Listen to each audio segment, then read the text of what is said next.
Long ago, in a galaxy far, far away, there was a gamer looking for a Star Wars themed game with a fantastic solo mode. But they looked and found it's a veritable desert out there. There's Imperial Assault, there are some fan-made solo modes, but there just isn't much.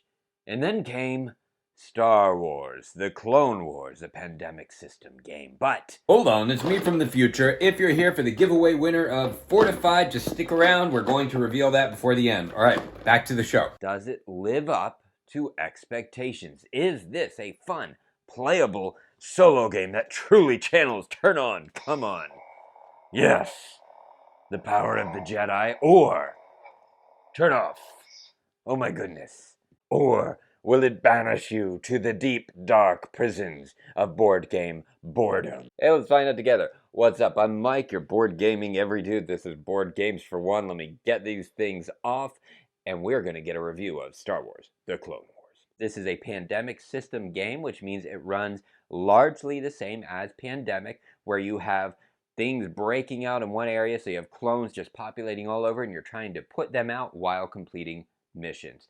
That's the run of it. Let's take a look at the components.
Great, so as you can see, the opponent's components, there you go, are actually quite durable. A little flexibility there and things like the swords and all that, but I'm actually impressed with the quality.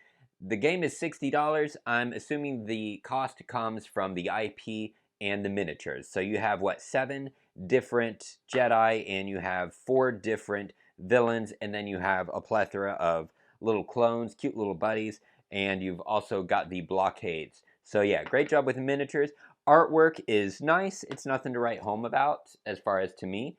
You know, it's not stills from the movie. It is its own artwork. It is what it is. It's fine. I'm disappointed in the artwork of the board. Everything else I'm pretty okay with. The artwork of the board, when I'm looking at it, I'm just like, it doesn't scream Star Wars to me. It screams like maybe a 80s board game layout. I don't know.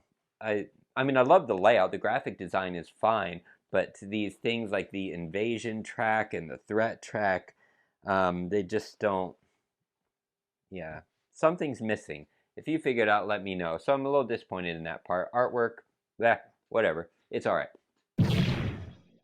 How about the theme? Does the theme come through of being these Jedi with their specific powers going against these villains with their specific powers in the Clone Wars? Absolutely. It works just fine. Each Jedi has their own special power. It matches to their character. It's nothing huge, but it's also not distracting. And as far as the villains, actually, it's pretty cool. Each of the villains' special abilities matches their characters. You've got Ventress, who is always going toward the missions to get in the way. You've got Darth Maul, who is always just like working in the shadows with the Mafia, so always just increasing stuff, causing problems all over the board. You've got General Grievous, who's just dropping droids like Mad, which makes sense, he's General Grievous, and then Count Dooku, who actually has other villains on the board with him. So yeah, as far as theme, I'm going to give it a strong theme. The cards make sense when you have the characters of the clones and their abilities, even though they're simple. It's a simple theme. You know, every clone basically adds one attack. There might be something that adds more.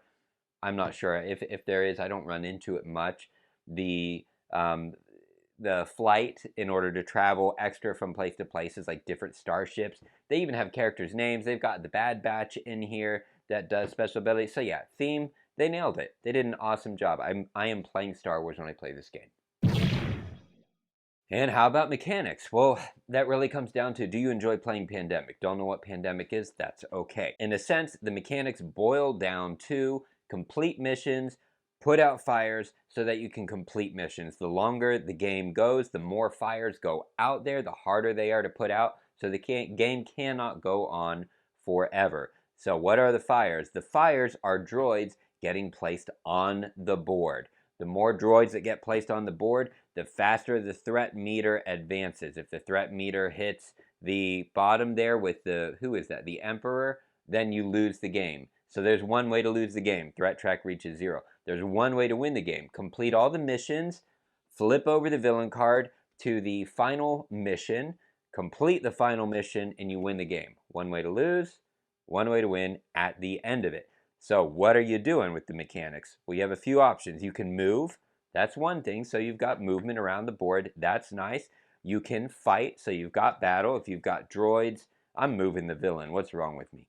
So if you've got droids or a villain there, then you can fight. You've got a dice roll. So there is some luck, but there is also some mitigation in your hand of cards. So speaking of that, you've got 7 different cards that you can hold in your hand. You can be less. You can never go over 7.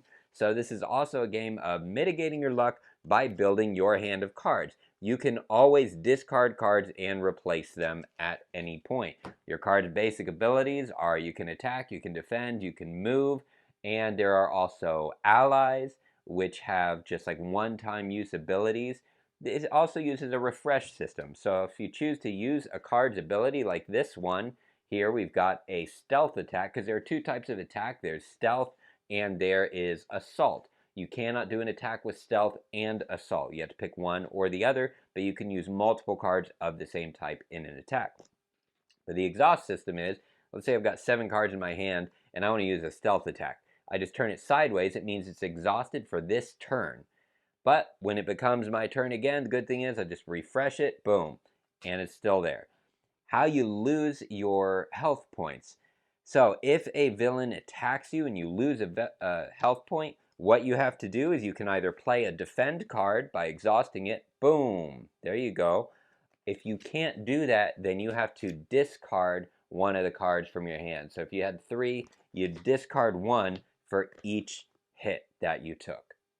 If you run out of cards, you just don't lose any more cards. Nothing further happens. It's bad enough. If you're instructed to exhaust cards when you can't, then nothing happens. So keeps it pretty simple. As far as, so you got move, you've got attack, and then you've got completing missions, which is a little more complex. Check that in the how to play, not too complex.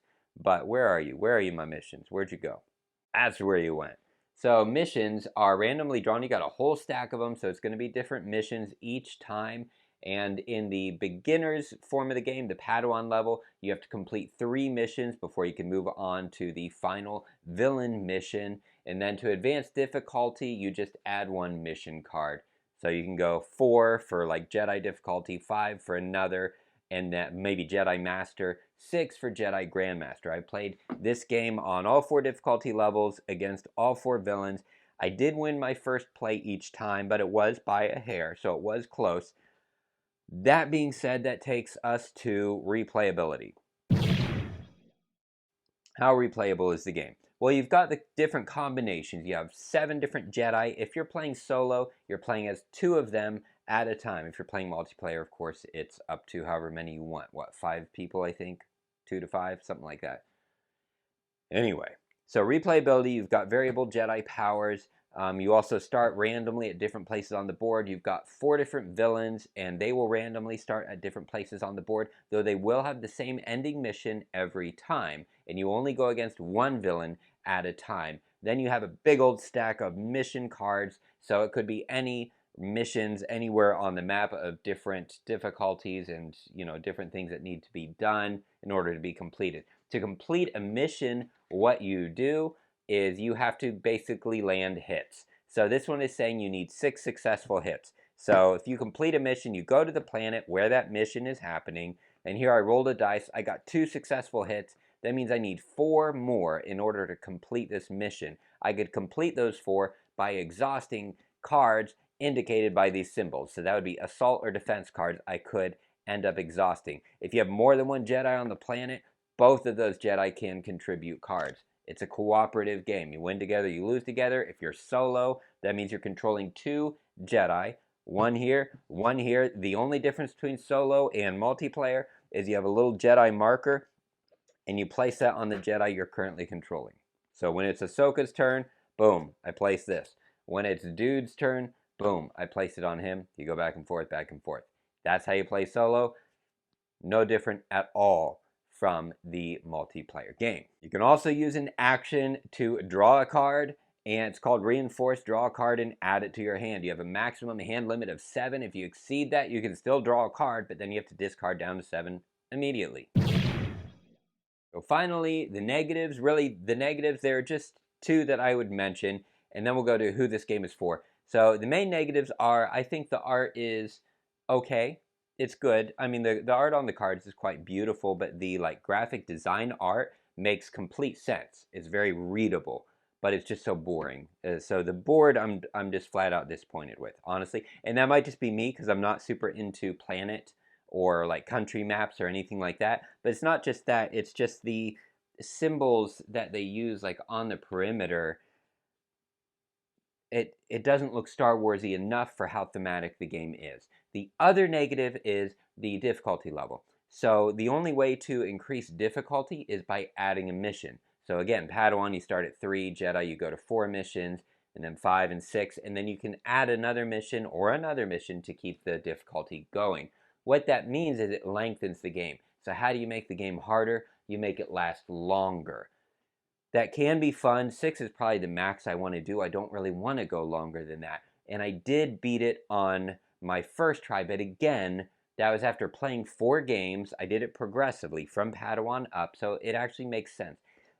So difficulty level is fine because this is a family game. The negative is that the only way to increase it is by adding mission. I would love something else like 2 villains at a time or something crazy. Something crazy like that. I know Count Dooku adds 2 villains that help him, but not at their full capacity, right? They're a little different when you play with him. So a little more creativity in that would be appreciated. And for a brief interruption, the giveaway winner of Fortify is Pablo42, randomly drawn out of everybody that entered. So Pablo42, send your shipping information to this email somewhere on the screen there, and we will get that out to you. Please let us know promptly so that I don't have to pick someone else. Thank you. So who's this game for? Well, this is a family-style game. It's a pandemic game, so you can play this with your family. You can play this with your friends, some who are casual gamers. As far as being a gateway game, it could be a gateway game for as far as you as the gamer owning the game, introducing it to someone else. Then in that sense, I think the challenge level and the teachability of it lends itself to something that could be considered a gateway game, but the price point takes it out of the gateway game realm to me. It's $60, right? The thing is, if you're looking for a Star Wars game, you don't have a lot of options, especially if you're going solo. So the next game that I can think of is Star Wars Imperial Assault, which is more of space battles. I haven't played it, but it didn't appeal to me as much because it was more about the ships. The closest thing to this would be Star Wars Rebellion, which is maybe $30, $40 more, maybe more than that. I think it's around the $100 range. It does not come with a solo mode. It's a two-player and up game, and the solo mode is a fan-made variant, which is awesome. I'm glad it's there. I want to try it myself sometime, but if you're looking for a Star Wars themed board game, correct me if I'm wrong, but this is it. This is it. And it's a great game. It's enjoyable, it's fun, it stays in my library. Just know that it is $60, and I believe that you're paying for the miniatures and for the theme. It is not a thing that you need to rush out and get right away. I'd say wait for it to go on, some kind of sale or some kind of clearance, unless you love this and you want more of a casual game. This is a casual game. Even on its high difficulty, it's difficult, but it's beatable. That's it. If you would like to buy this, check out your local game store. You can also check the link in the description below. That's an affiliate link that helps me out. Whatever works for you. It's cool by me. Give me the like. That's the best way you can help this channel. Look, I love you all. As always, YouTube's going to pick your next video because I'm trying that out for a while to see what happens. Let me know what they pick. Give me questions in the comments. I'll see you next time.